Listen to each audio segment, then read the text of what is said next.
Bonsoir à tous, jeudi 12 mai, soyez les bienvenus dans le forum de Girondin TV. On va verser une petite larme parce que c'est le dernier forum de la saison. On va bien en profiter, on va essayer de s'écharper comme d'habitude avec Denis Grandjou. Bonsoir Denis. Bonsoir. Alain Baudron, bonsoir Alain. Oui, bonsoir. Allez, en grande forme Alain.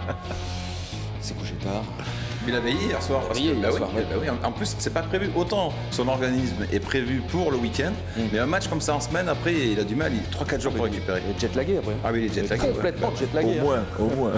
Allez, les thèmes que nous allons aborder dans cette émission, retour sur le match nul des Girondins de Bordeaux hier face à Paris. On va parler du dernier match de la saison. Après-demain, le déplacement à Caen. On va parler de l'avenir, joueurs, entraîneurs, staff.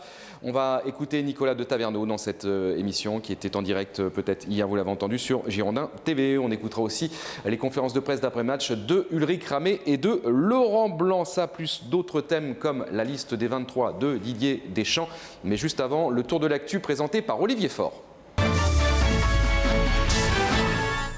Bonjour Emmanuel, bonjour à tous, ravi de vous retrouver pour les dernières infos des Marines et Blancs. On revient bien évidemment sur le match nul des Girondins face au Paris Saint-Germain. C'était hier soir au Matmut Atlantique, un but partout, des buts signés Ibrahimovic et Nicolas Pallois pour Bordeaux. Le premier but de Nicolas Pallois cette saison au classement. Bordeaux est 10e avec 50 points à 3 points de la 7e place. Prochain match pour les Marines et Blancs, eh bien ce sera ce samedi soir en déplacement du côté de Caen pour, on le rappelle, le tout dernier match de cette saison. Notez que la rencontre d'hier soir a laissé des traces puisque Clément Chantôme est sorti sur blessure, victime d'une luxation de l'épaule, et Adam Ounas qui s'est blessé lui aussi à l'épaule. Il est lui victime d'une entorse. Enfin, notez que les filles joueront dans 15 jours à Quimper pour un match capital pour la montée en première division.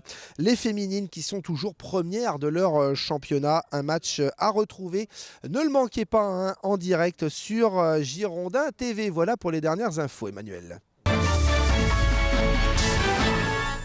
Merci Olivier. Le premier thème, évidemment, on va parler de ce match de gala hier soir, messieurs, au Matmut Atlantique. Nous étions présents. Combien de spectateurs dans les tribunes? 38 000 et quelques. 38 026. Voilà, 38 026. Selon les chiffres de la préfecture. Donc, est-ce que les syndicats sont d'accord? Les syndicats, on va l'air d'accord. Deuxième affluence, je crois.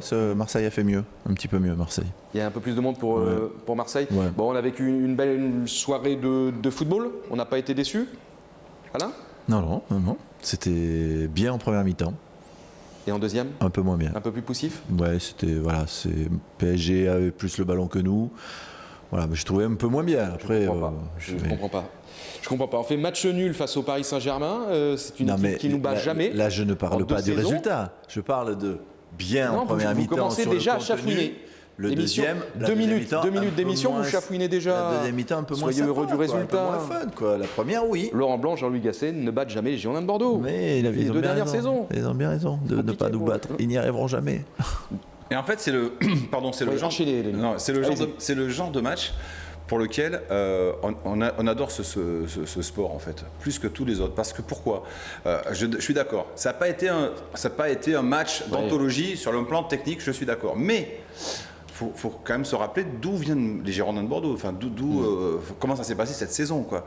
Et voir un public heureux, voir des joueurs qui vont enfin saluer les ultras et qui ont fait je trouve une grosse performance durant quand même malgré toute la saison, une espèce de réconciliation. Alors je suis pas au pays des bisounours, mais voilà, un public, non mais c'est vrai, de l'enthousiasme, un but, voilà, c'était de la joie. Et on est passé quand même par des moments, on en a parlé ici même, quand même catastrophiques cette saison. Il y a eu d'énormes, enfin c'est vrai, ça a été des espèces de trous d'air. Et puis là, il faisait beau hier soir, il faisait bon. Moi, j'ai vu les gens, même ils râlaient pas à la fin dans les bouchons qui restent quand même assez monstrueux à la sortie du stade. Voilà, c'était positif. Et je suis content pour ça parce que ça vient clore une saison qui a été quand même galère. Il faut pas se le cacher. Ouais, ça, on va parler. C'est l'heure déjà des. Non, il n'a pas l'air d'accord. C'est l'heure des.